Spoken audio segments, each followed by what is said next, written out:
Olá pessoal, sejam bem-vindas, sejam bem-vindos ao Buildcast. A gente sabe que uma boa estratégia digital ajuda a alavancar todo tipo de negócio, mas cada estratégia precisa acompanhar as novidades tecnológicas e oportunidades do seu tempo. Uma das novidades que são inevitáveis é a inteligência artificial. E para a gente falar sobre inteligência artificial aplicada num cenário prático e, sobretudo, em SEO, eu estou muito feliz aqui em receber o João Yi.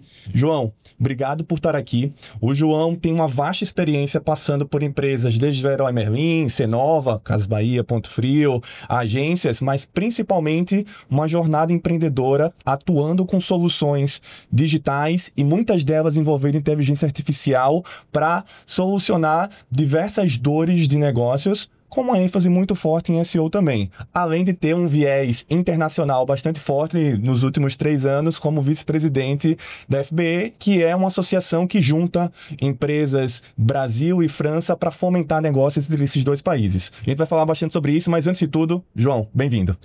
Paulo, muito obrigado pela apresentação. Acho que a apresentação que você fez de mim seria melhor mesmo do que a que eu mesmo faria. É um prazer estar aqui. Queria te agradecer pelo convite, agradecer a Build pelo convite. Vai ser super produtivo, a gente conversa muito no dia a dia. Nunca conversou assim na frente das câmeras, que eu me lembre. Acho que não, né, Paulo?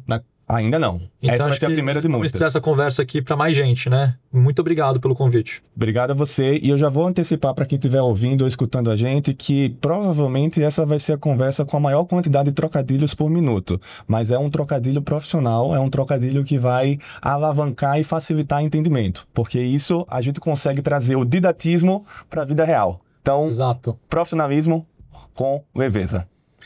Exato, característica da nossa relação, né? A gente sempre trabalhou com temas muito sérios e nunca deixou de lado a leveza da piada e dos nossos trocadilhos de dia a dia, né? Das pequenas piadas que, de repente, só a gente acha graça, mas ajudam a deixar o dia mais leve, né? É isso, e precisa pensar muito para conseguir fazer um trocadilho, precisa pensar muito para conseguir resolver problemas de negócio. Então, vamos juntar esses pontos. E para a gente fazer essa conexão de temas, eu queria que você aproveitasse para conectar qual o papel da inteligência artificial no SEO de hoje. Então, tem muita gente que está escutando a gente que entende o que é SEO, mas eu queria que você aproveitasse e desse um passinho para trás para dizer isso. Olha, o SEO clássico trabalha a partir daqui e a gente vem enxergando algumas mudanças de inteligência artificial colaborando a partir desse outro lado. Ajuda a gente aqui a entender um pouco melhor. Paulo, ótima pergunta. Acho que é o tema que eu mais tenho falado nesse ano com meus clientes, com o pessoal do meu convívio de mercado. Fazer uma regressão aqui, falar da Simplex, muito rápido. Simplex, empresa que eu fundei junto com meu sócio Florian, é uma empresa que nasceu para endereçar uma dor do mercado, a princípio de e-commerce, que era SEO. O que é o SEO? Para quem não conhece, são 3 siglas, é uma sigla, na verdade, de 3 letras, Search Engine Optimization. Então, são as otimizações que eu faço para os motores de busca. Qual que é o objetivo? O objetivo é basicamente eu aplicar técnicas para o teu site, para a tua estrutura, para que ela apareça mais vezes e melhor ranqueada dentro dos sistemas de busca. Principalmente o Google, né? E nos últimos anos, talvez nos últimos 10 anos, a gente passou a ver uma hegemonia do Google. O SEO passou a ser sinônimo de trabalhar para aparecer nas primeiras posições do Google. E foi isso que eu fiz durante muito tempo. Como que a gente faz isso? Para quem está no dia a dia, discute, ouve, você tem uma parte clássica que é gerar conteúdo, escrever, colocar as labels, né, as tags corretas dentro do conteúdo. Então, o que é o título, o que é o principal, nomear as imagens. Isso é o que a gente chama de SEO clássico. São as técnicas que todo mundo tem que fazer. Isso te ajuda a crescer, claro. E você vem fazendo isso via Simplex há mais Isso a gente faz via Simplex. Mas tem uma camada a mais, e eu vou entrar em inteligência artificial também, que é tecnicamente, se eu tenho uma plataforma muito grande, a gente trabalhou junto algumas vezes, né, Paulo? Eu acho que em todas as vezes você trabalhou, quando a gente trabalhou junto, acho que foram 4 vezes. Cenova, Carrefour, Vivara e Burger King na Suíça. A gente tem até uma vivência internacional. Sempre foram em plataformas muito grandes. Quando a plataforma é muito grande, só fazer o texto não é o suficiente. Tem que pensar na tecnologia que está por trás. Como que eu faço o meu site, a minha estrutura digital, encaixar no Google de forma que ele dê preferência quando alguém procurar por um conteúdo meu, o Google vai falar, pô, que bacana, legal, esse que eu vou mostrar. Então, o que a Simplex faz? A gente cria tecnologias e sistemas, processos que auxiliam nessa indexação, tá? E essa história era verdade dentro do Google até 12 meses atrás, quando aconteceu uma mudança importante. O que aconteceu foi que todo mundo vê, que é a chegada galopante das LLMs, né, como o ChatGPT, como soluções para perguntas que você faz na internet. Então, se antes eu tinha uma dúvida e colocava essa dúvida no Google, o Dr. Google que respondia tudo, agora eu tenho uma opção. É a maioria das pessoas que faz isso? Não é a maioria ainda, mas a tendência é muito forte e o que eu observo é que tem muita gente migrando para o ChatGPT ou para as outras LLMs, mas eu vou usar o ChatGPT como exemplo, para fazer pergunta, para se informar. E aí surge um novo desafio que eu acho que a gente vai abordar em outros momentos, que é como que eu faço o meu site, além de aparecer no Google várias vezes, aparecer também dentro do ChatGPT. É aí que está o jogo desse momento. Ficar visível, ser uma opção para os meus clientes dentro da internet, que não é só o Google, com preferência, com conteúdo correto e aparecendo mais vezes. Cara, isso é muito legal porque a gente vê mudança de tecnologia, mas o comportamento, a espinha dorsal é a mesma, né? Então, como você consegue, enquanto proprietário de uma plataforma digital, de um varejo, indústria ou qualquer segmento em que você queira ter mais, principalmente no passado, mais tráfego para suas plataformas, como é que você gera conteúdo que seja relevante o suficiente para ser identificado, indexado e, consequentemente, gerar tráfego para aquilo? Quando você comenta que essa informação cada vez menos tem gerado cliques, porque parte das pessoas está tendo as respostas endereçadas por um LLM, pelo ChatGPT ou dentro até do próprio Google com o resumo, a gente vê um cenário de o comportamento de receber a informação continua o mesmo. A forma de exibir a informação muda. A tecnologia por trás muda.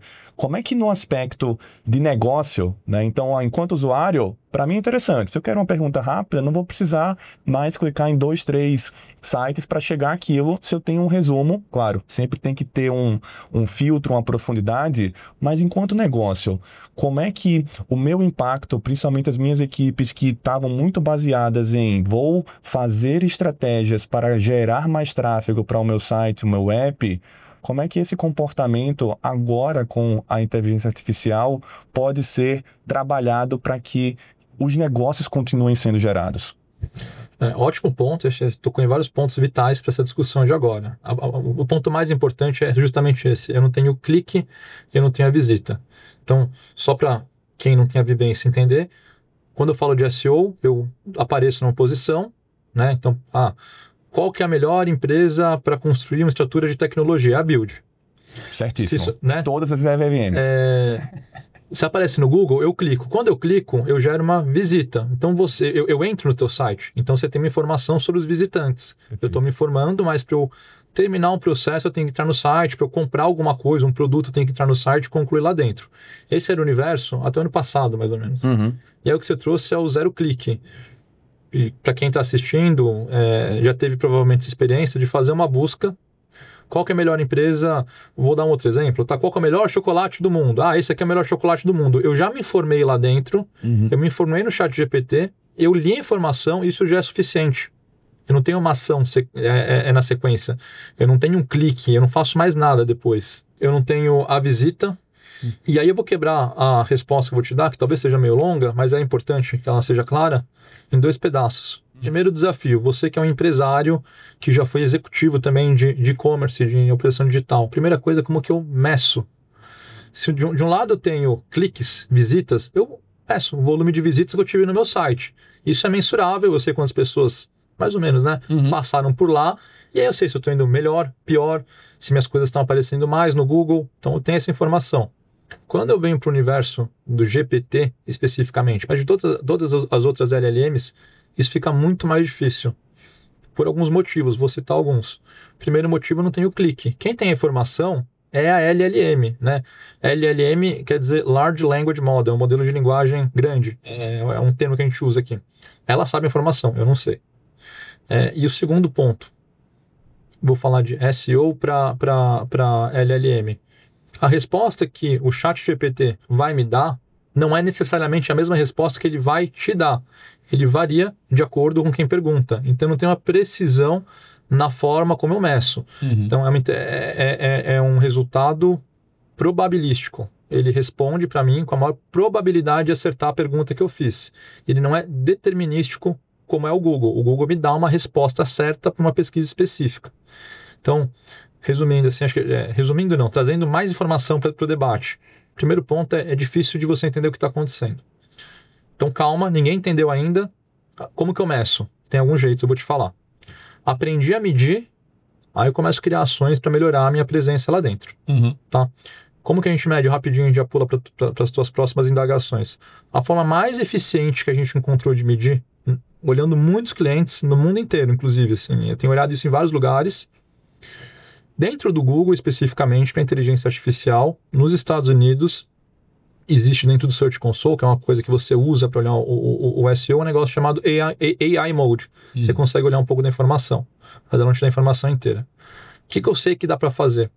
Eu olho uma coisa chamada log de servidor. Sempre que você acessa um computador, acessa um servidor, acessa um site, você deixa um resquício. O servidor que te mostrou aquilo lá deixa uma informação. O Paulo veio de tal lugar, de tal computador. Quando um robô acessa o teu site, ele também deixa uma marca. Então o robô do Google veio aqui, olhou essa página em tal horário, de tal jeito. E aí tem uma coisa que nesse log de acesso tem uma informação do nome do robô que entrou. O que a gente tem feito? Eu tenho separado nesse log, que é uma coisa muito grande, a gente começa a olhar o log e a especificidade das vezes em que o chat GPT foi buscar informação no teu site. Caraca. Isso não é uma informação precisa de visita, mas é o que tá uma palavra que a gente usa bastante na tecnologia, que é proxy. Proxy vem de procuração, na verdade. Então, eu tenho uma aproximação, eu consigo entender se ele está vindo mais ou menos no meu site. E aí eu extrapolo que se ele está vindo mais e olhando mais páginas, eu estou aparecendo mais vezes, portanto, o que eu estou fazendo está funcionando. Mas ainda é muito alquimia, é muito testa, vê o que funciona, mexe aqui, mexe numa engrenagem, vê o que funciona, mexe em outra e vai medindo. Cara, mas isso é a história de growth e de analytics, né? Então, muitas ferramentas, você é o especialista na área, partem num primeiro momento de uma amostragem, de uma proxy, e claro, a partir do momento que vai se aprofundando, ganhando maior maturidade, você consegue trabalhar com universos inteiros. Mas quando você está no embrião do projeto, muitas vezes você não tem 100%, mas você tem 50%, 60%, 70% dos dados que são melhor do que ter 0 ou do que ter 10, 15 e ficar cego, como você mencionou antes. A gente até teve convidados aqui anteriores falando sobre como essa cultura dos dados de fato é onipresente em negócios para conseguir resolver solução, mas uma das frases que até pegou foi: a tecnologia tem que estar associada a resolver uma camada real, a resolver um problema real de cliente. Então, se a tecnologia é para fazer uma otimização de rota de caminhão ou para fazer uma otimização de aumento de tráfego para determinada categoria, determinado produto, determinado setor, ela tem que conseguir endereçar. Mas quando você fala, e a gente ficou muito mal acostumado com ter dado para tudo, e quando chega um dos poucos dados proprietários que a gente tem enquanto anunciante, enquanto dono de e-commerce ou de aplicativo, que é, poxa, eu sei que essas pessoas vieram pelo Google, esse anúncio foi pago, esse foi orgânico, esses foram os termos que acionaram, e essa informação sai da minha casinha e vai para um ambiente externo, esse desespero bate, e isso tem acontecido com muita gente. Quando você começa a ter essa amostragem, esse trabalho de formiguinha, de dizer, cara, se eu identificar cada um dos acessos, ou identificar pelo log e ter essa proxy, você começa a entrar no formato de growth, que eu estou gerando dados e insights que não existiam antes desse trabalho, e a partir disso, o que é que eu vou idear, o que é que eu vou priorizar e principalmente o que é que eu vou executar enquanto teste. Porque você já falou mais de uma vez isso. Há 12 meses atrás, essa não era a realidade. Então, quem está trabalhando com SEO, você está nisso há mais de décadas, juntando todas as empresas, na Simplexa, aportando tantos projetos diferentes. Mas, cara, como é que, nesse cenário, uma pessoa que vem te perguntar, tá bom, João, o que é que de forma prática a gente consegue dentro dessa amostra que ainda é recente, que ainda é curta, eu devo interromper os meus esforços de um SEO tradicional para concentrar nos testes para ser exibido nas LLMs? Eu devo fazer um híbrido? Estou colocando em cima do muro aqui, mas para dizer, se hoje eu tenho algumas prioridades, quanto do tempo que eu vou dedicar da minha equipe e do esforço de investimento para SEO, eu deveria dedicar para LLM e deveria dedicar para plataforma tradicional? Ótima pergunta. Inclusive, tuas perguntas estão ótimas, Paulo. Assim, então, já adianta um pouco minha resposta e já estão endereçando questões do mercado. Quem que disse essa informação aí, que eu achei muito legal, a tecnologia tem que endereçar uma dor de verdade? Foi o Francesco Weiss, que está o Weiss, que foi da Pápua. Exatamente. Muito boa essa frase, porque é verdade. E eu vou usar ela, inclusive, essa visão, para responder a tua pergunta, né? Então, você perguntou quanto que eu coloco de energia em SEO tradicional, quanto eu coloco em LLM de forma geral. Como é que você está chamando o SEO? Porque eu vi que em mercado algumas pessoas estão chamando GEO, de Generative, outros estão chamando com a sigla. Você tem alguma nomenclatura favorita para isso? Eu estou usando o GEO, G de generativo, então Generative Engine Optimization, otimização para os motores generativos. Mas eu acho que no final, Paulo, a gente vai discutir só o que é tráfego orgânico. Eu acho, na minha visão mesmo, de futuro, não tem mais SEO de Google, né? A gente vai olhar tráfego orgânico, quer dizer que eu consigo estimular e mais gente me conhecer sem que eu tenha que pagar, e pago. Perfeito. Porque isso no final a equação é a mesma, né? Quando eu olho o growth. Aí quando você me fala qual que eu olho primeiro, essa pergunta é muito boa. O que dá mais vontade de olhar agora? Dá vontade de parar o que você está fazendo e olhar LLM, ChatGPT, DeepSeek. É o mais importante? Não. Eu vou te dar alguns dados do começo do ano, eu não tenho eles atualizados, mas no começo do ano eu tinha mais acesso de busca, no começo de janeiro, tá? Isso dados dos Estados Unidos. Mais acesso de busca no negócio chamado DuckDuckGo, que é uma opção ao Google, do que no ChatGPT. Isso deve ter mudado agora, né? Porque é um crescimento exponencial.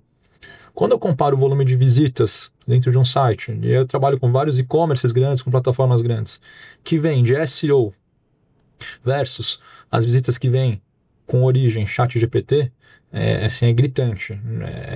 É mais de 100 vezes, assim, é muito maior. Então, você que é um decisor de negócio, a tecnologia tem que resolver um problema que você tem. Qual que é o problema?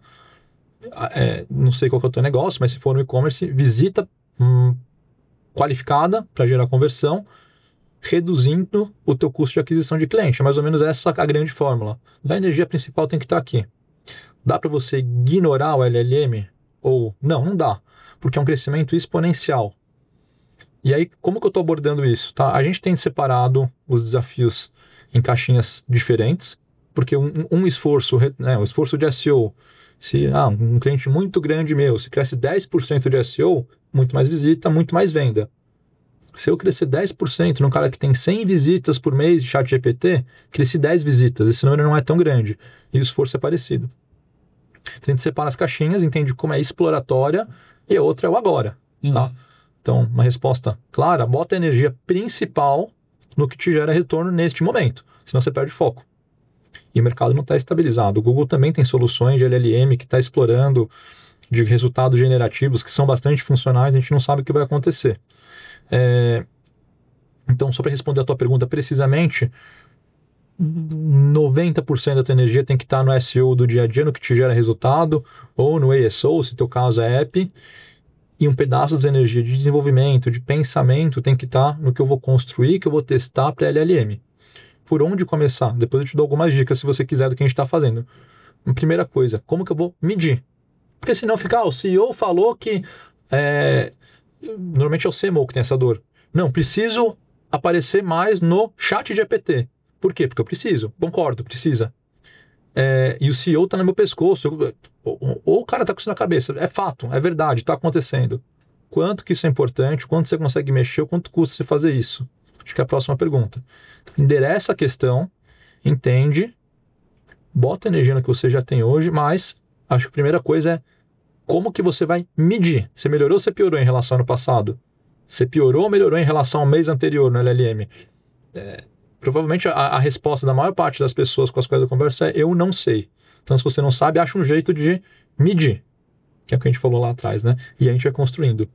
Sem dados, você é só uma pessoa com opinião, né? Então, essa frase do Demings é tão presente, então sempre vão existir muitas opiniões, mas como é que você consegue priorizar, distinguir e ter uma ação em cima delas? Então, não dá para gostei do sair de cima do muro 90% e 10%, cara, não vende o almoço para garantir o jantar ou a refeição da semana que vem. Você precisa ter essa clareza de que o seu negócio hoje depende de alguns indicadores e esses indicadores precisam estar evoluindo para atingir as suas metas, mas claro, aquela frente de desenvolvimento, de negócio, de olhar outras oportunidades, se esse 10% hoje, daqui a 2 anos possa se tornar 25, 30, beleza, você já começou, não vai estar do zero, mas não muda completamente o seu foco, né? Tipo, não perca a principal razão do seu negócio existir, que seja venda de serviço, B2B, B2C, o que quer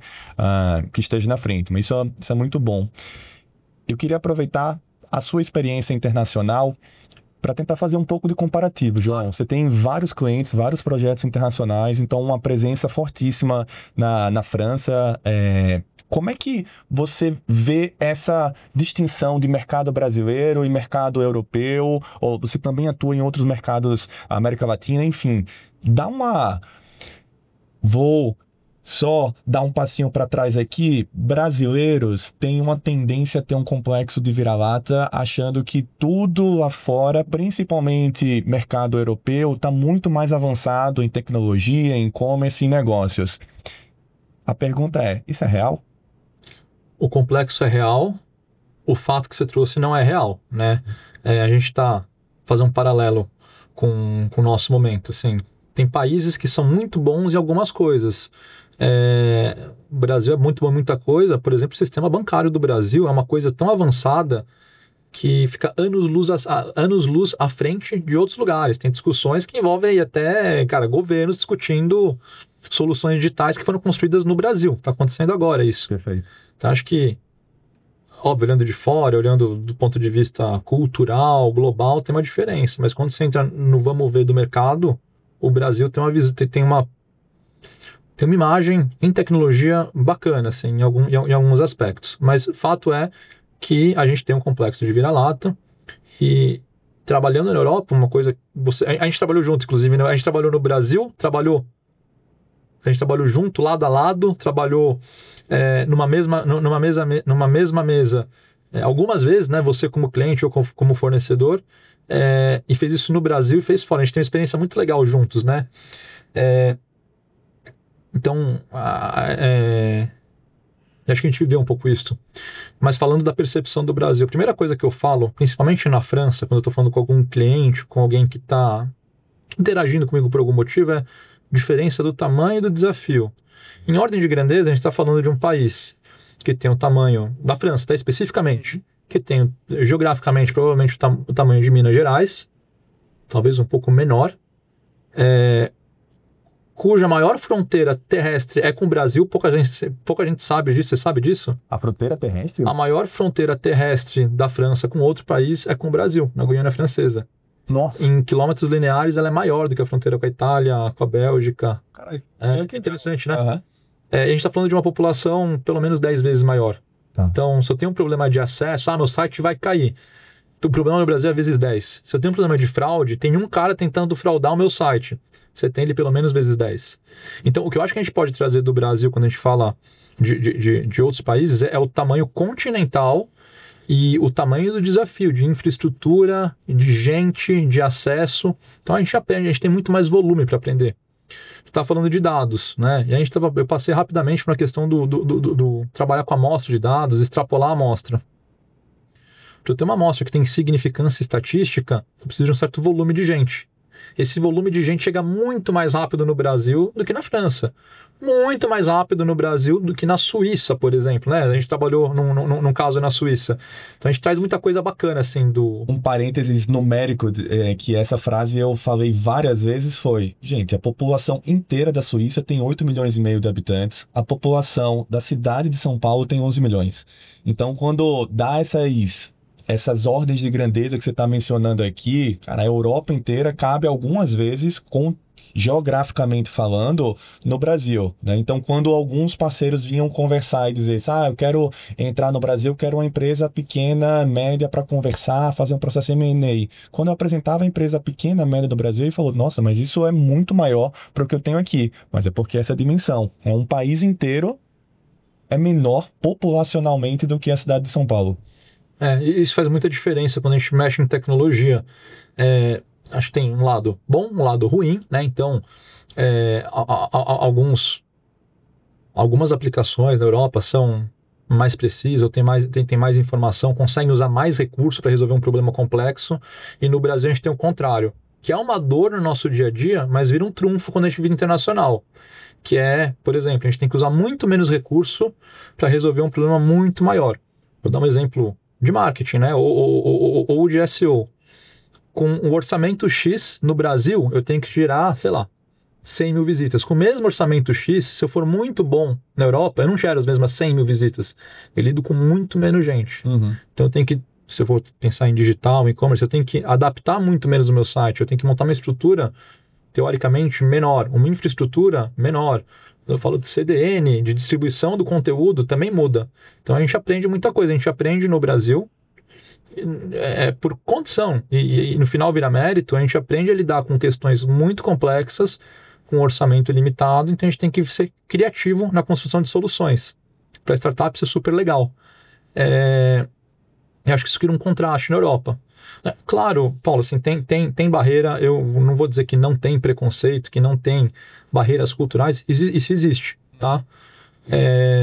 Mas no meu ponto de vista, eu faço isso, as nossas soluções funcionam muito bem, sim, quando aplicadas a problemas europeus, né? Os Estados Unidos eu não tenho tanta vivência, a maior parte dos meus clientes fora do Brasil estão na Europa, então isso eu posso te dizer. Uhum. Eu tenho um exemplo também de um cliente meu na América Latina, no México. O México é mais parecido com o Brasil, em tamanho de dimensão, desafio, orçamento, mas a Europa tem essa diferença. Então, o Made in Brasil de tecnologia e de soluções não deve ser olhado com escárnio, deve ser olhado como uma oportunidade. Deve, a gente tem, isso é um ponto bem importante. O Made in Brasil para tecnologia tem que ser visto como uma oportunidade, mas hoje ele não é visto. Tá? A gente sendo muito transparente, eu acho que a gente tem que trabalhar como grupo, você, quem trabalha com isso, para vender a marca Brasil para fora. Uhum. Se eu te falar que eu boto uma plaquinha Made in Brasil para tecnologia e vendo mais na Europa, não é verdade. Uhum. Isso vai ser verdade, a gente vai construir essa verdade, mas hoje não é. Por uma questão de branding, de percepção. Mas, na hora do vamos ver, da tecnologia, do uso, aí é muito verdade. E aí, quem está acostumado, já trabalhou com alguma solução brasileira ou com brasileiros, e você deve ter visto isso, eu sei que você tinha um monte de par brasileiro no desafio que você teve na Suíça. Isso fica claro, eu falo, realmente funciona, realmente tem bastante gente, realmente as aplicações são muito funcionais. Então é um desafio a ser desbravado por nós, né? Quem está construindo agora mercado, quem está à frente de tecnologia como executivo. Mas não é uma verdade absoluta. Não vende mais porque é meio de Brasil. Mas a gente vai construir isso. A gente vai construir e, de novo, você reforçando tem que se preparar mas não conte com isso do curto prazo, né? Tem que construir para evoluir, assim como você falou a questão das EVMs, mas não tira o olho do que é o foco hoje, né? Então, se o foco hoje é a resolução do problema, independente se é made em Brasil, USA, France ou o que quer que seja, tem uma solução para resolver o negócio. Se o feito no Brasil vai ser um catalisador, trabalhemos para isso. Você já está bastante ativo nessa frente, mas vamos seguir para resolver esses desafios. Eu quero aproveitar, João, falando de desafio, e voltar um pouco no que você comentou sobre dados e estratégias dentro de EVMs para tentar até nortear alguns caminhos de quem estiver escutando a gente sobre como é que a gente pode ter um pouco mais de previsibilidade. Claro que não dá para ter 100%, porque o mercado é dinâmico, mas quando a gente está falando sobre o SEO, eu vou chamar de SEO tradicional, né? Então, quando a gente estava falando do SEO tradicional, existiam todas as tags, os comportamentos, as estratégias que você, enfim, dá aula, ensina ao pessoal, mas tinha já uma camada de variação que pessoalmente sempre me pegava quando eu questionava os parceiros, que era a questão, poxa, das microinterações, de como o comportamento é diferente dependendo do seu histórico de navegação para ter aquele resultado. Então a previsibilidade já não era 100% exata, né? Se eu pesquisar aqui a melhor consultoria de AI e SEO aparecer Simplex, para mim, isso pode acontecer de acordo com uma área logada, e talvez se eu não tiver logado, o comportamento vai ser diferente. Então, quando a gente transporta isso para as LLMs, e você mencionou esse exemplo, eu até fiz projetos recentes com alguns colegas falando, olha, eu estou fazendo a pesquisa aqui, e 2, 3 colegas estão fazendo o mesmo prompt na mesma LLM, e os resultados são distintos. Como é que a gente consegue diminuir essa ansiedade de falta de previsibilidade e testar de forma diferente essas alternativas para conseguir ter uma pequena estimativa de qual vai ser o resultado se a gente fizer estratégias voltadas para isso? O que eu posso fazer para influenciar a LLM? O que é que eu posso fazer para influenciar a LLM? E do lado anunciante, empresa, que tipo de previsibilidade eu posso ter? Se é que eu posso ter alguma? Tá. Vou falar um pouco do que pode ser feito, porque acho que responde um pedaço da tua pergunta. Mas sendo muito sincero, não tem resposta pronta para a tua pergunta. Essa é a pergunta que está todo mundo fazendo e pouca gente respondendo. Quem falar que responde precisamente está mentindo, tá? Por um motivo, assim, vou pegar um exemplo, lojas físicas, lugares que eu tenho loja, né? Então, vamos chamar de loja do Paulo. O Paulo tem 1000 lojas de produtos aí, sei lá, de surf pelo Brasil. Então, hoje eu posso procurar no Google onde comprar equipamento de surf, encontrar a tua loja e ir até a tua loja. Eu sei mais ou menos quantas pessoas buscaram, mas você, como empresário, você sabe que não tem uma ciência exata que diz o quanto que as buscas influenciam precisamente no volume de gente que vai até a tua loja. Dá para estimar pelo Google, mas não tem precisão. Perfeito. Pensa que tem muita gente que faz isso no chat GPT também. Você nunca vai nem saber como que a pessoa chegou até você, mas ela chegou. Então, eu não vou chamar de salto de confiança, mas eu vou voltar para a questão de medir e ter proxy. Eu vejo que o indicador está mexendo, por exemplo, eu vou voltar para o log de servidor. Então, se no começo do ano eu tinha 10.000 requisições do chat GPT no meu site, fui mexendo nas engrenagens, fui rodando, e agora eu tenho 100.000, alguma coisa aconteceu, eu não sei qual que foi, mas cresceu em 10 vezes. Esse número que eu tô te dando dessa ordem de grandeza aconteceu com um cliente nosso. Alguma coisa vai acontecer na ponta. Você como executivo, você não vai ter...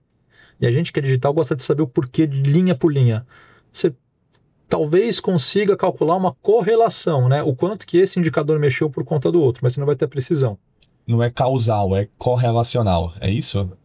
É uma correlação, e eu não tenho a precisão da última linha do dado, tá? Nesse momento é assim que funciona, mas é uma coisa para se fazer. Agora, deixa eu te falar um pouco também do que pode ser feito. Acho que, parece que eu estou enrolando aqui se não falar, mas vou dar uma dica, né? Então, quando a gente olha o log do servidor, vou voltar para esse ponto, porque para mim foi uma das grandes descobertas desse ano. Eu estou olhando esse log do servidor e falo, o chat GPT veio aqui na tua casa, veio no site da Build 10.000 vezes. Isso é uma informação. Segunda informação, nesse log de servidor tem uma coisa técnica para internet, que é o status code. Esse status diz que se aquela página foi entregue, se ela foi redirecionada, que é o 301, se ela teve um erro, que pode ser o 404, se ela foi bloqueada. Então você tem vários status, né? O que a gente está acostumado, o status de página carregada. Se a página foi carregada, você não vai saber, mas é um status 200. Se a página foi redirecionada, é um status 300, 30x. Se ela está com erro, que é quando aparece o quebrado, o erro, ou aquele dinossaurinho, é erro 400. Então, não está aparecendo nada, tá? Eu consigo medir o status que eu respondo para o chat GPT. E consigo fazer isso para todas as LLMs. Então, tem várias situações em que, por um bloqueio interno, por uma questão de sistema, de 10.000 requisições do chat GPT, 5.000 são bloqueadas. Por quê? Os sistemas que a gente usa não estão prontos para lidar com requisição do ChatGPT. E ele é bisbilhoteiro, ele fica mexendo nas suas gavetas. Então, o que você vai fazer com essa informação? Você vai bloquear O que tem acontecido? Tem muito site que trata como risco ou como ameaça e bloqueia, como se fosse um hacker. Quando você faz isso, ele está indo e você não está mostrando, você está mostrando uma página em branco. Então já tem uma dica aí, você olha o volume de requisições e o status de cada uma delas. Se esse status não é o que você quer, que normalmente é 200 ou 300, tem um erro. Identifica esse erro e mexe nele. O que vai acontecer? O ChatGPT, o robô dele, né, da OpenAI, vai conseguir ver mais páginas suas, olhar o que está dentro do teu site, porque antes ele não estava olhando, essa informação você tem, e a tua chance de aparecer mais vezes numa recomendação aumenta. Então, é uma relação indireta, né? Eu meço o quanto que está subindo, eu meço a qualidade disso, eu entrego um conteúdo melhor para o robô, eu estou alimentando o robô. E aí, esses indicadores vão se movimentando. É quase que como mexer uma engrenagem e ver o que acontece. Mexe uma engrenagem e vê o que acontece. Dá para medir volume de visitas? Volume de visitas dá, mas não é o melhor indicador, tá? O efeito que eu tenho na ponta dá mais ou menos, tá? Você não tem a precisão. Mas o que eu posso te dizer é que se você não fizer, você tem um problema. Claro, se você fizer, talvez você não tenha um problema e eventualmente você cria uma vantagem. Agora, se você não fizer, você tem um problema. Estou falando bastante porque o tema me interessa, mas eu vou dar um exemplo, esse de loja mesmo, que eu estou trabalhando bastante. Se eu procuro onde ficam as lojas do Paulo, ou da Build, e você, Build, não tem um site que me mostra, o ChatGPT vai procurar informação mesmo assim. Ele vai procurar alguém que te listou, lista telefônica, se existisse, scrapper, rede social, ele vai buscar informação, mas não vai ser com você. Então esteja lá e mostre a informação que você quer, porque ela mais precisa, e atende melhor teu cliente.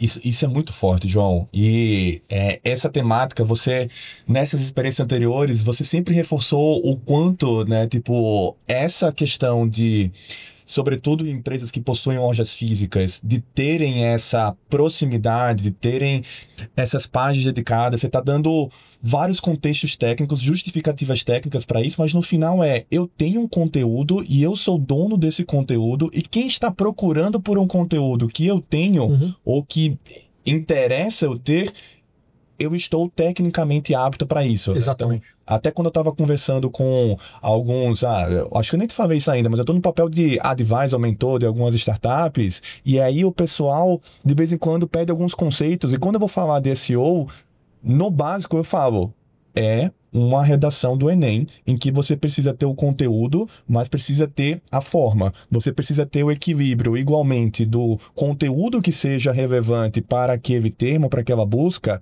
mas o que você explicou até agora. Tecnicamente, está tudo habilitado, seja da forma como a LLM está consumindo, seja a forma como o crawler do Google está avistando, para você conseguir entender recheio e forma. Mas quando você está direcionando esse problema, a gente extrapola, né, tipo o SEO, né? A gente está falando bastante sobre isso, mas você está trazendo soluções de negócio, né? Então, quando fala sobre os endereços das lojas, essa informação sendo do proprietário, quando tem tecnicamente páginas para vincular com isso, quando isso está cruzado com uma estratégia omnicanal e existem jornadas de comunicação via CRM, você passa a endereçar o negócio de uma forma completamente distinta do que só olhar uma caixinha específica. Isso você faz muito bem, tem histórico bastante grande com várias empresas para dizer, olha, me posiciono fortemente aqui nesse módulo, mas eu influencio o como um todo. E você falou no início, eu vou reforçar aqui, um dos grandes desafios é como aumentar essa interação, tráfego, volume, sem depender de mídia paga direta, né? Eu sendo um cara trabalhando com mídia paga também há tanto tempo, quanto menos a gente conseguir fazer isso, né? Tipo, ficar dependente de mídia paga, melhor para o negócio como um todo. Como é que você vê essa junção, essa intersecção entre as estratégias de SEO, GEO, conectada com a jornada dos clientes, sobretudo clientes que têm contato com uma marca física e omnicanal? Ótimo ponto, Paulo. Assim, eu vou te dar uma informação nova que você não tem, porque eu também descobri ela há pouco tempo. A gente trabalhou junto no Burger King na Suíça. Tá uma rede de lanchonete grande que tem uma presença relevante na Suíça, né? Um país pequeno, com a população menor que a de São Paulo, mas com um monte de loja. E aí, quando a gente trabalhou junto, uma das teses era essa. Eu construiria as páginas das lojas, as pessoas encontrariam nas 4 línguas oficiais da Suíça, né? Sabe quais são? Alemão, italiano, francês e o... Nossa! Romanche. O Romanche. Eu ia falar romano aqui, olha aí. Isso é uma informação que nem todo mundo sabe, só uma curiosidade. Em inglês também, a gente monta um site em inglês. E criar as páginas com a localização da loja, porque se eu tô num bairro, né, então... ou numa... Aqui é um bairro, mas lá seria um município, né, um pouco menor que um canton na Suíça. Então, eu tô em Montreux. Burger King perto de Montreux, ou Burger King em Montreux. As pessoas buscam assim.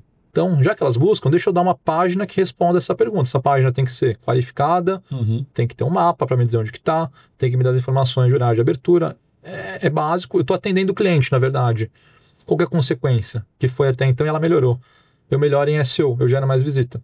Se você fizer a busca agora, você vai ver que o ChatGPT especificamente, ele procura esta informação nestas páginas.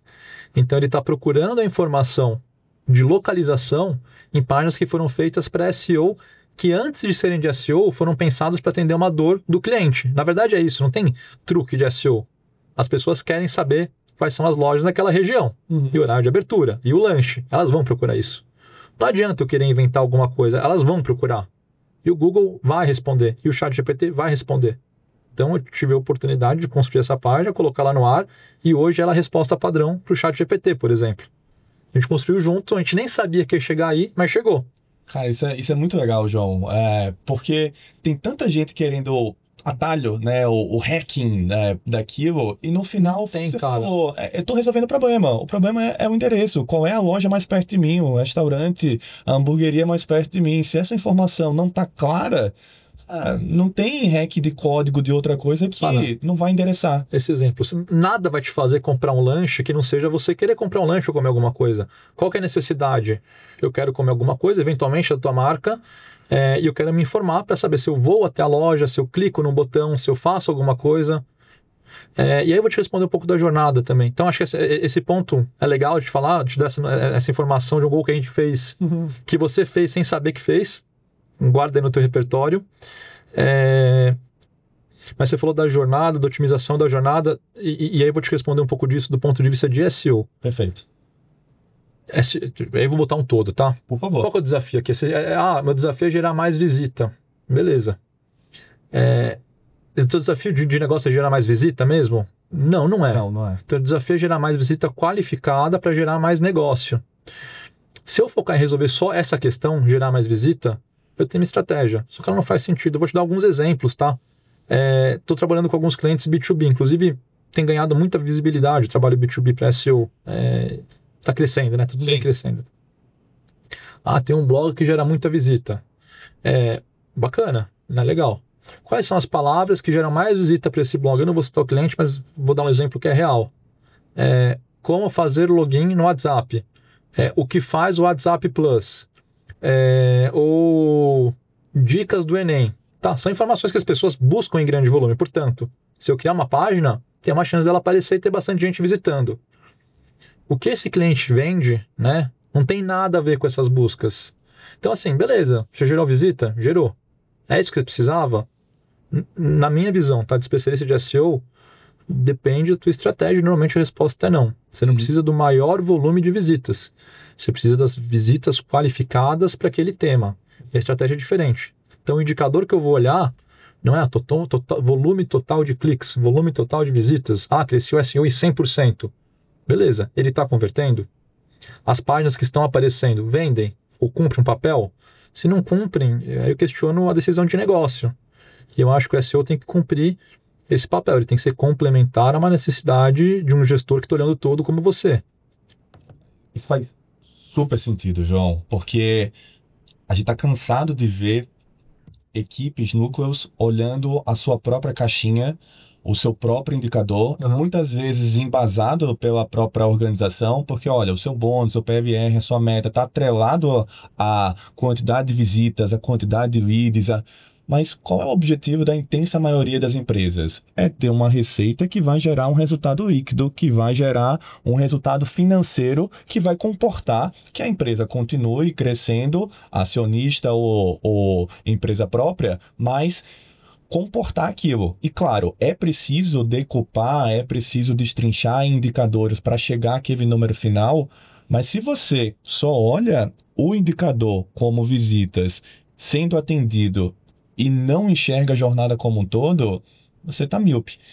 Então, a analogia, a gente fez poucos trocadilhos, mas analogias a gente está fazendo bastante. Então, a analogia é aquela empresa de 3 funcionários em que a meta da empresa é ter árvores plantadas. E aí o funcionário 1 tem a meta, no lugar de visitas, preciso cavar 100 buracos. Funcionário 2, preciso plantar 100 árvores. Funcionário 3, preciso cobrir os buracos das 3 árvores para concluir o processo.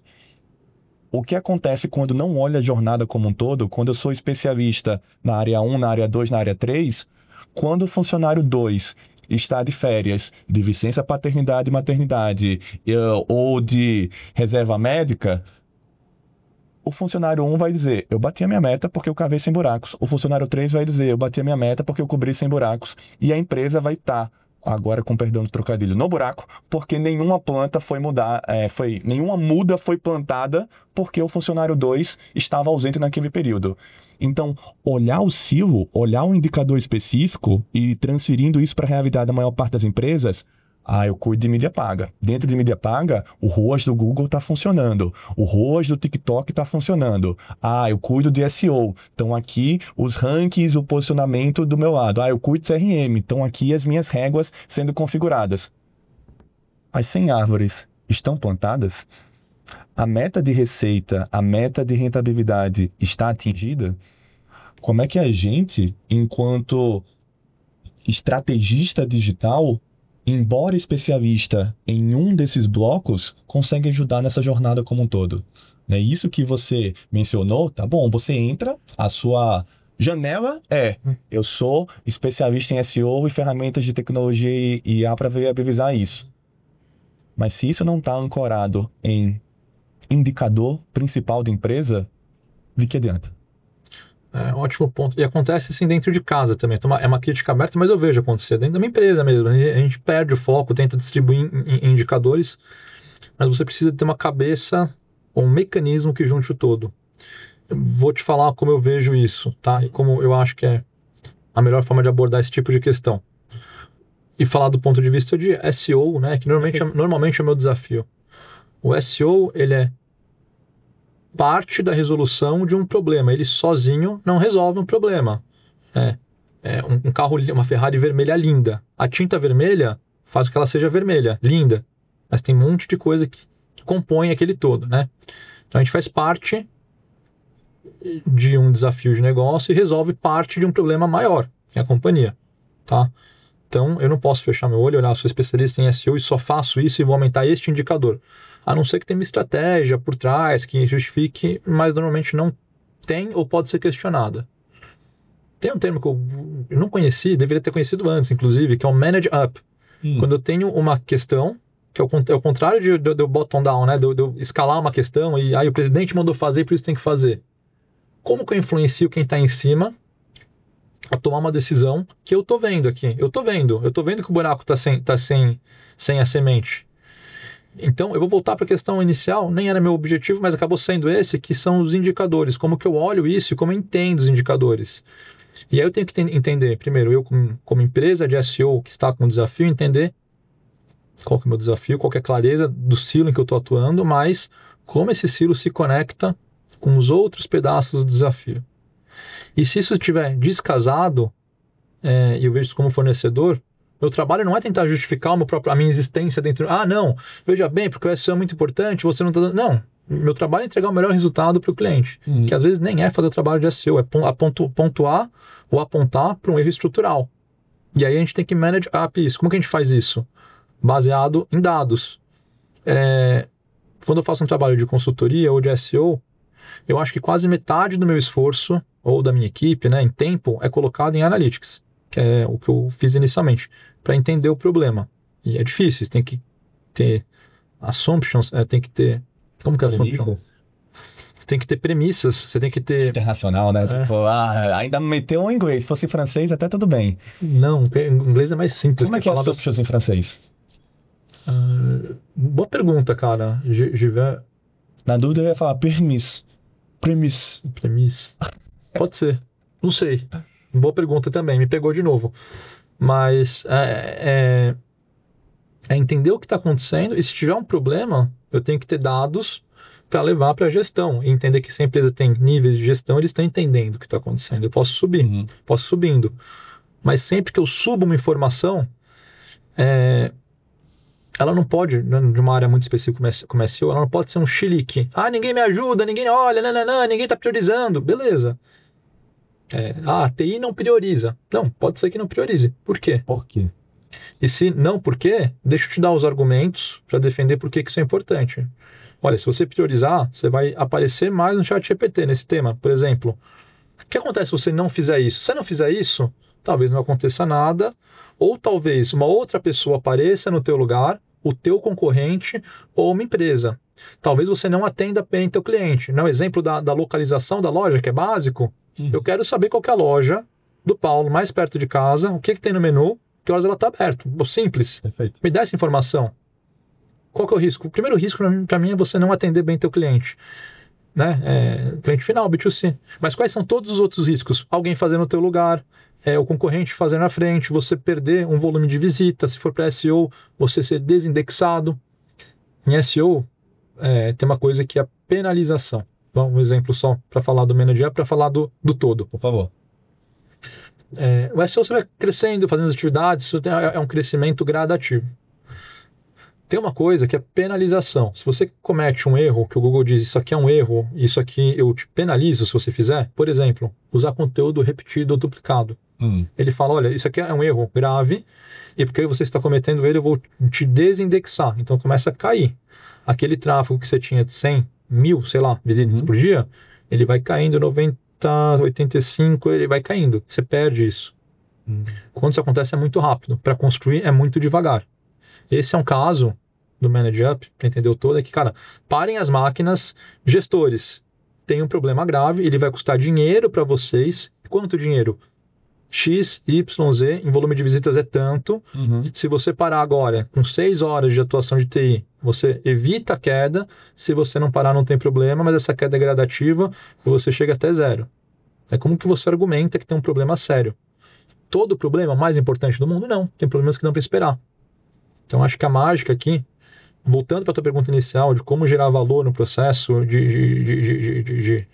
dia a dia de gestão e do desafio, é entender, medir e separar o que é importante, urgente, não importante, não urgente. No caso de importante e urgente, para e faz agora.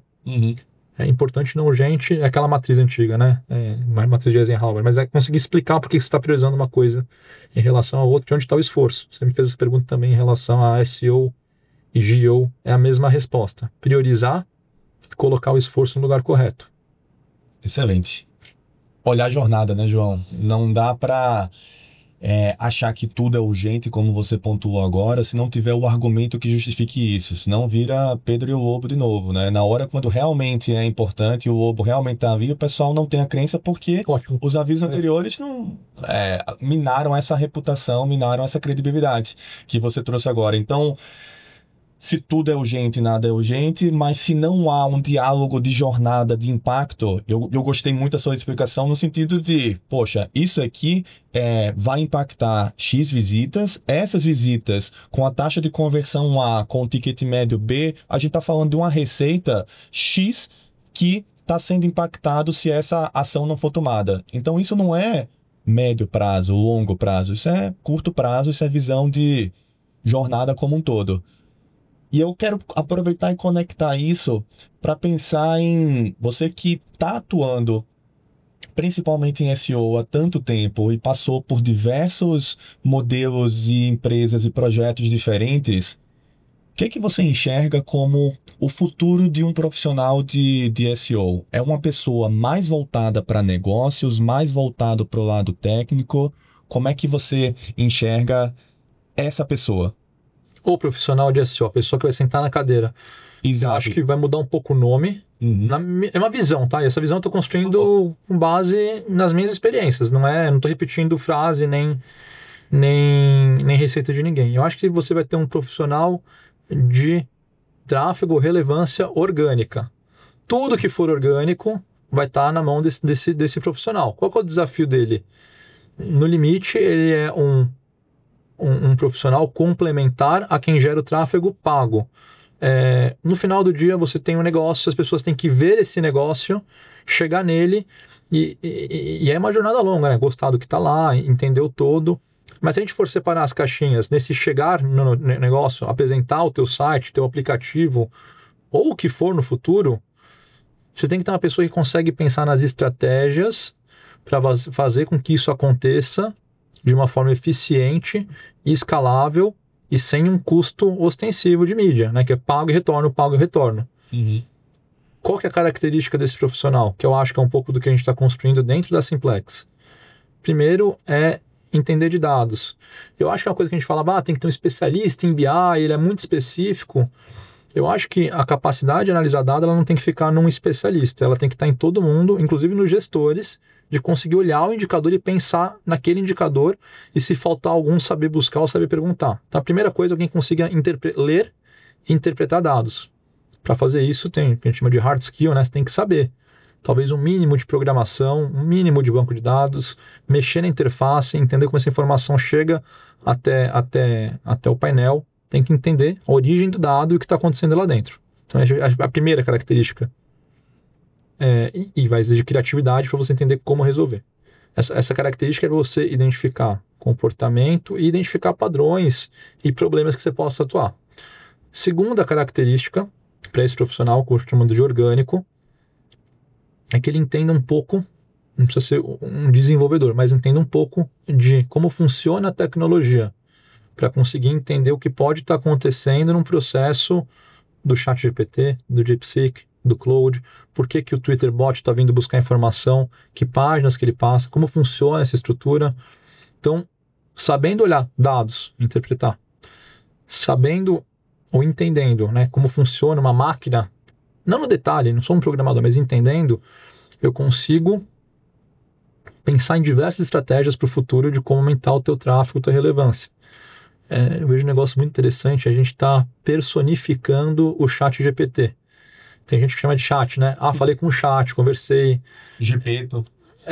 Você não conversou com ele. Na verdade, ele é uma máquina, ele consegue, de certa forma, emular a empatia, mas ele não é empático, ele está emulando. Então, acho que é um ponto interessante, sim. Tem que entender que aquilo lá não é uma pessoa. Ele não está triste, ele não está bravo, ele não está nada, ele é uma máquina.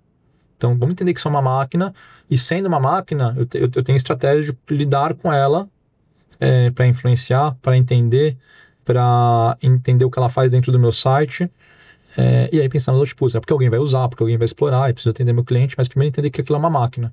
Para mim é uma característica importante, as pessoas estão simplificando o processo de entendimento do mundo, que é tão complexo, que é mais fácil simplificar que o ChatGPT é um amigo teu, é uma pessoa, pode fazer terapia. Eu acho que é um perigo, mas acho que é uma característica também do profissional, ter o pragmatismo de entender que ele está lidando com máquinas que fazem coisas, e não pessoas, nem máquinas que pensam. Ela não pensa.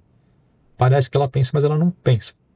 Cara, técnica com filosofia. Gostei dessa resposta. Tem filosofia? Tem a filosofia do pensamento crítico, da empatia simulada, ou do quase que um sofismo das máquinas. Tem um filme chamado Ex Machina, que enfim, é ficção, muito pré-ChatGPT, VMs, mas é justamente essa interação. Muito se fala do Her, né? Legal pra caramba. Super legal, 2013, a gente tá falando. Tem um outro que esse eu acho que é 2018, 2019, que fala um pouco sobre esse relacionamento com um robô humanoide, mas alimentado por computadores, e aí a interação que um ser humano orgânico, biológico, teve com isso. E, enfim, vários plot twists, não vou colocar aqui, mas é muito do que você trouxe, de não causa empatia com uma máquina, porque a máquina ela está programada para determinados comportamentos previsíveis, redes neurais, comportamentos cada vez mais complexos, mas foi isso que você falou do lado técnico. Mas até para voltar ainda desse profissional, dessa profissional no futuro de orgânico, gostei da expressão, você mencionou uma interface muito forte com a pessoa profissional de mídia paga. Que outras interfaces você enxerga que essa pessoa precisaria ter?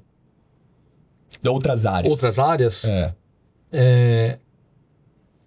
Acho que a primeira uma barreira que está sendo quebrada, a gente faz bastante isso dentro do meu dia a dia da Simplex, eu aprendi isso no mercado.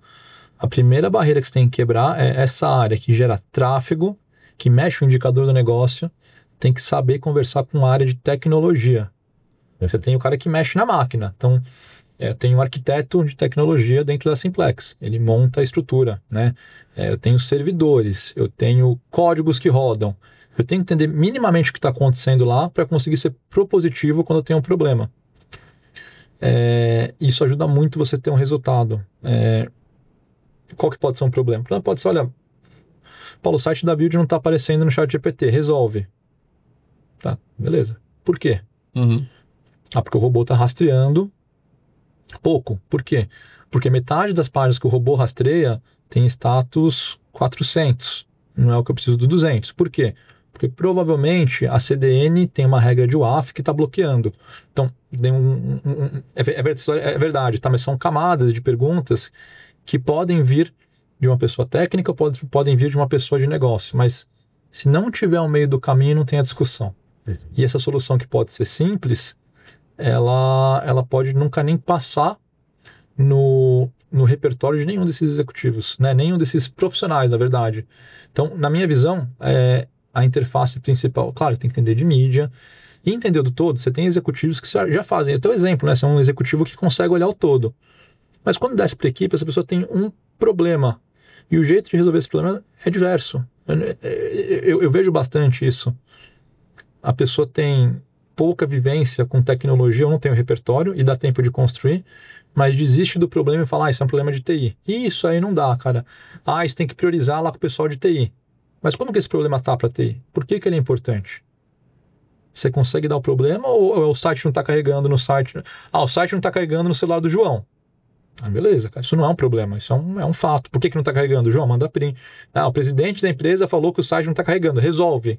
Alerta vermelho. Pode até ser. Mas por quê? O que está acontecendo?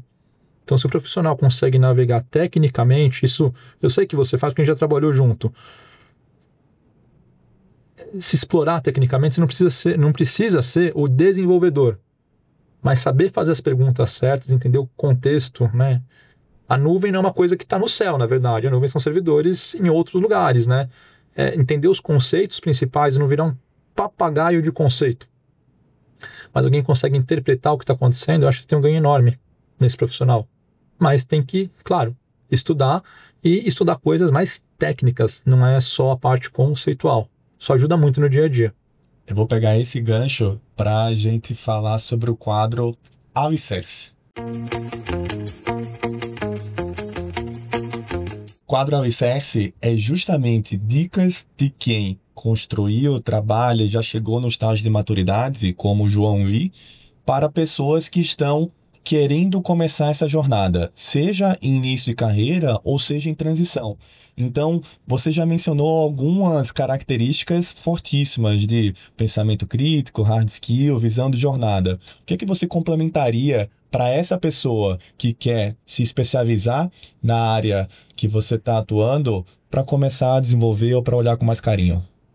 Uma pessoa que está começando a se desenvolver no começo da jornada. No começo da jornada de SEO, inteligência artificial, inbound. A pessoa pode ter atuado com outras áreas, mas está começando na jornada de busca orgânica. Tá. Tenho acho que 2 dicas que eu fui construindo na minha cabeça aqui que são importantes. Tá? E elas vão se cruzar. A primeira é você não entregar a tua construção intelectual sobre o tema para um guru, para alguém que diz que te resolve tudo, que na verdade vai te dar uma visão parcial de um problema.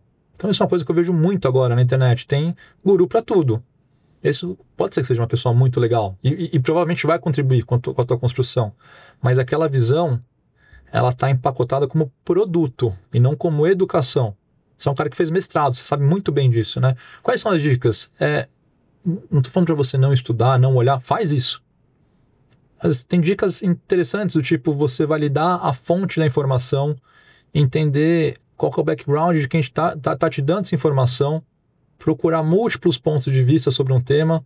Então é você construir uma visão sobre um tema de forma que você construa também um pensamento crítico sobre a tua área. Isso eu sinto muita falta, assim, principalmente quando a gente vai no dia a dia de pessoal mais novo, assim, você tem muito acesso à informação. A internet tem essa característica há muito tempo. Ela está aqui na tua frente. Só que aí você olha só a informação que está na tua frente e não olha do lado. Tem a ver com SEO também. Mas tem que saber entender que aquela fonte não é a fonte absoluta de verdade. Sabe que se você botar o ChatGPT sob tortura e ficar insistindo numa pergunta, uma hora ele te responde o que você quer, né? E não a resposta certa. Então, acho que a primeira dica é construir um pensamento crítico sobre o tema, seja lá qual for. Né? A gente começou a trabalhar, voltando para a nossa relação pessoal aqui, a gente trabalhou junto numa empresa franco-brasileira, de varejo, com diversas características pré-IPO, então tinha uma visão daquele negócio. Né? O que é o varejo no Brasil, o que é um IPO, que eu não entendia. A gente acho que foi trocando informação ao longo do caminho e entendendo, né, a lógica daquilo. Tem várias visões, tem pessoas que pensam diferente. Então acho que é a primeira coisa que eu sinto falta, tá? Isso vale talvez para o profissional de orgânico, mas vale também para qualquer profissional dentro da nossa área. O segundo ponto, alicerce, o termo em inglês é hard skill. Eu não sei se tem um termo para hard skill em português. Vou dar um exemplo. Você tem o soft skill e o hard skill. O que é o hard skill? Por exemplo, você sei programar em JavaScript. Eu sei fazer uma coisa específica. Soft skill, eu sei lidar com as pessoas e influenciá-las positivamente. As duas coisas são muito importantes. No começo da carreira, na minha visão, é o melhor momento para você explorar as duas coisas, mas explora também o hard, que é sentar, estudar, entender como que você faz uma coisa dentro da tua área. Por exemplo, vou trabalhar com tecnologia. Eu não sou programador. Dá quase para falar que eu sei programar, mas eu consigo sentar e fazer um código, eu consigo ler um código e entender o que está acontecendo, eu entendo um pouco de infraestrutura, eu entendo um pouco de arquitetura, eu sei como funciona, mais ou menos, um servidor, quais são os ataques que mais acontecem, eu sei um pouco desse hard. É minha profissão? Não. Mas é também. Eu preciso entender. Eu não sou só um gestor, não sou só um cara que construiu uma startup. Não, eu sei. Eu sei que aqui tem um problema e que o problema está mais ou menos aqui. Então, acho que investir no hard skill também. Talvez para algumas pessoas possa parecer chato, mas não é. Eu acho que desenvolver conhecimentos específicos é um exercício para o cérebro super bem-vindo, assim. Posso fazer mais uma analogia? Estou falando bastante. Você pode todo, João. Coisa que me marcou muito em algum momento é que quem se forma em hotelaria tem que saber arrumar uma cama e arrumar um quarto. O gestor de hotelaria vai arrumar uma cama e vai arrumar um quarto? Talvez sim, talvez não. Mas ele tem que saber minimamente como fazer para ensinar e para cobrar. Então acho que essas atividades que talvez você não faça no dia a dia são muito válidas quando você vai construindo uma carreira. E de profissionais com os quais eu convivo, os que mais impressionam são os que têm também o hard skill. Você não esperava que estivesse lá e no desempate é impressionante, assim, resolve o problema. Cara, isso é incrível. É a diferenciação, né, João? Você mencionou tanto a diferenciação do filtrar o ruído pelo pensamento crítico, quanto a diferenciação do hard skill para dizer, não estou falando só até a página 2, não, eu li o manual inteiro, né? Então eu verticalizei esse assunto que faz parte e conectando com a jornada, né? Eu posso ter o foco aqui, mas esse foco está conectado com outros temas que quanto mais eu aprofundo, quanto mais eu me diferencio, quanto mais eu tenho esse hard skill, mais eu vou me diferenciar em um mar que está cada vez mais competitivo. Então, é realmente são dicas excelentes de como é que você muda a sua jornada ou entra numa jornada se diferenciando dos coleguinhas que vão estar do lado com talvez menos esforço de pensamento crítico e menos esforço de querer fazer a parte maçante, chata de aprofundar uma hard skill, mas é isso que vai diferenciar. Mas acho que a dica mesmo assim para levar é que não é chato. Pode parecer, E, puta, Paulo, tem os caras, tem gente que tem trauma da escola. Ah, eu era ruim em matemática. Talvez naquele momento, para aquela aplicação daquela coisa, não fazia sentido. Mas agora você consegue fazer uma coisa que muda o teu site. Oh, puta, você fez um negócio, Paulo, que você mexeu em 3, 4 linhas e vendeu mais. Pô, isso é bacana pra caramba, cara. Então você tem uma satisfação em fazer uma coisa. Ela tem um motivo pra existir pra você fazer. Então não é tão chato, na minha visão. Perfeito. Cara. Assim como esse podcast foi muito bacana, definitivamente não chato, com muitos anos, definitivamente. Então, você trouxe muitas camadas técnicas, trouxe aplicações de vida real, muita coisa em construção, num tema quentíssimo. Eu gostei da sua frase de, se alguém está dizendo que sabe exatamente, está mentindo em relação à inteligência artificial. Eu confio em você. E essa diferenciação no final aqui, para arrematar, né, endereça a questão de jornada e de problema. A gente precisa ser problem solver, a gente precisa ser solucionador de um problema real e entendendo com tecnologia, com outras soluções que precisam se adaptar, o que você fazia 10 anos atrás definitivamente é diferente do que você fazia 12 meses atrás, que é diferente do que você está fazendo hoje, mas você está endereçando esses desafios. João, essa foi a primeira conversa gravada da gente aqui, depois de várias outras conversas gravadas. Então, certamente haverá outras. Só agradecer, meu cara, um brinde aqui no final. Brinde aí, cara. Muito obrigado pelo convite, foi um prazer. Como sempre é conversar com você. Valeu. Agora é gravado. Valeu, João.